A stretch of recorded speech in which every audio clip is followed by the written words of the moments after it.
Welcome to the Adobe Dimensions CC video. Today I'm going to be showing you some simple things. It's a very short video.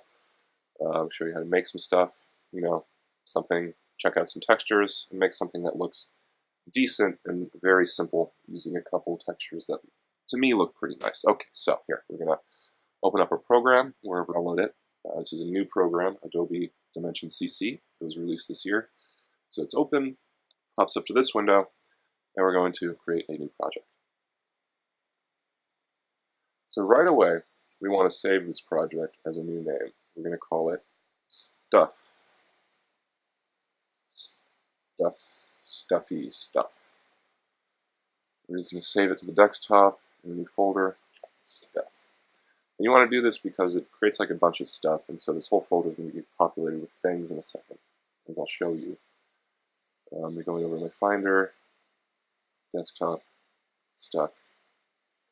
Okay, so it's just that one thing right now. So anyways, let's get started. So up here, this is where you've got all your stuff. This is the packs. This is like a bunch of, popular preset things, I guess, come preloaded that they want you to work with. These are all the shapes. You have a bunch of shapes. You can do like a bottle, a bag, another bag. There's two bags. If you hit the F key, it'll center on a shape. Some cubes. There, it's placing in there. So I'm going to click Command A and delete everything. So let's just scroll down here and pick a cube, a regular cube. We're going to hit F so it centers on screen. And then we're going to pick a sphere. And then we're going to click F so it centers on that. And right now it's sitting inside the square so we can't see it. So what you want to do, because the sphere is currently selected since we just dropped it in, we're going to come over here to one of these three items. This item lets you move it around in field, this lets you rotate it, and this one lets you change its size. So we're going to change its size right now. Now if we change its size right now, it's not going to make it form in shape from where we want it to. It's going to put it at the bottom.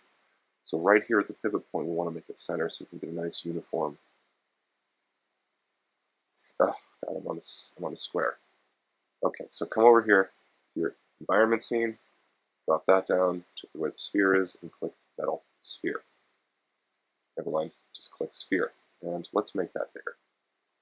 Oh, look at that. That looks pretty okay. Just get some glass popping up. Let's make it connect on the sides a little bit. Okay. So now we have our two shapes that we're going to work with. Let's click F. And Command A so it selects all of them evenly. And this is our even shape. So right now it's on the bottom, and that's not what I want. I don't want it on the floor because, if we go to environment, we can click on ground plane over here, and we can turn off the shadows, but ultimately I don't want it near the ground. I don't like doing that. So I'm just going to move it up really far. I'm going to zoom out with my mouse cursor by taking two fingers, swiping up and down as you zoom in and out. I'm just going to move them up. Hit F again, zoom out, move them up again, just put them really high in the sky. Alright, so these are both still selected, and I've got two shapes here, circle and a square, and I want to kind of get like a cool angle. So I'm going to rotate it about here. Since that's like a pretty dynamic angle for the square, you can see as many sides as possible, and they're super full. So let's start picking some textures. The circle, I want the circle to be transparent, and there's a number of transparent things. They have glass, they have, if you scroll down, they've got blue glass, purple glass. If you scroll down more, they have some damaged glass, frosted glass, gelatin, lots of transparent things. But I'm going to click on the damaged glass right now because it's got a bunch of cracks and it's got cool textures. And I'm going to click on the square, and I'm going to look for gold. I'm going to look for damaged gold. Damaged gold. There it is. Now there's two types of gold. There's gold, and then there's damaged gold. Damaged gold has, like cracked glass, a lot of nice texture on it. So you can see a lot of the surface, and it gives really cool, interesting detail to it.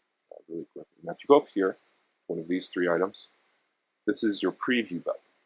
If you open this up, it drops down a little screen, and you can see a preview of basically how it's going to be rendered in mode. And if you want to see it bigger than this, you can click Render Preview there on that little button. And look at that, it's going to render it larger in the screen. Now this is going to take a while because it's I'm working on a laptop. This is just a regular laptop, so my rendering is not going to be quite so fast. It usually takes me 3 hours to do a low quality render, and that's probably what it's going to take for a render of this caliber as well, since when you're doing anything in 3D for programs like this, anything that's transparent, that shows transparency, is incredibly difficult to render. So there's a lot of grain here. This is taking longer than I want, so I'm going to make it small again. Alright, so let's go to environment. Let's change the intensity here. Let's just kind of drop it down a little bit.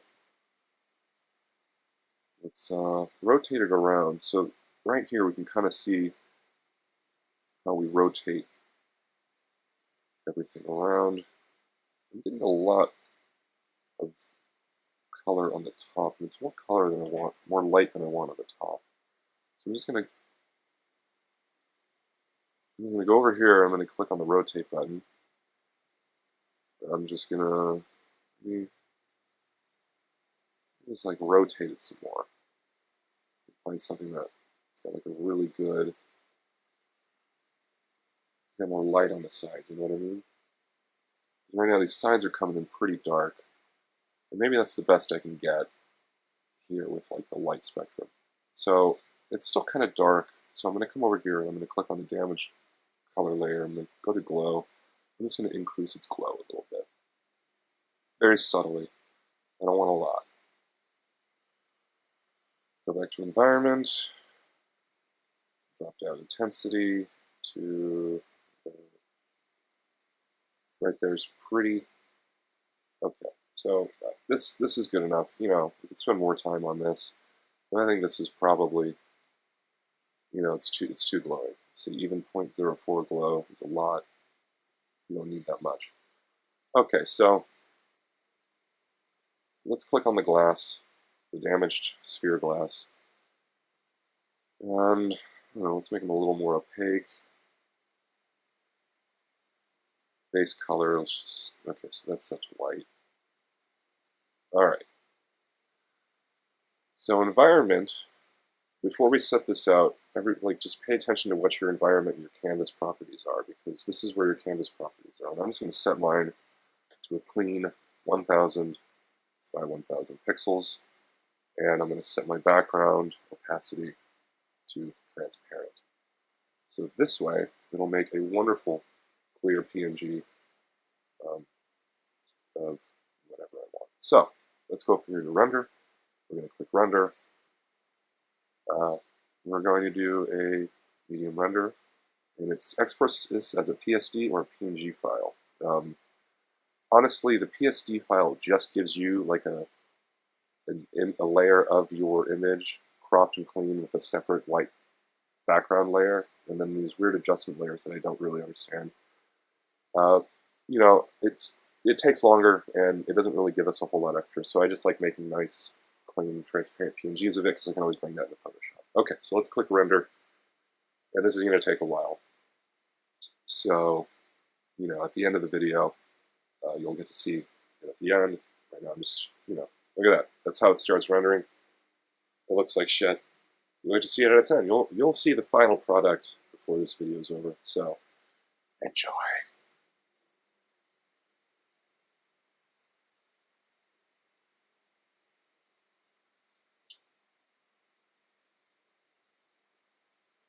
Alright, and as you can see, we're only 3 minutes into the rendering process, and it's already looking much better. This is probably pretty close to what a low-quality render would look like. It would still take about 30 minutes, probably do a low-quality render of something of this size. But as you see, I picked medium, so we're going to get a nicer output at the end, but it's probably going to take a few hours. So, fast forward to that.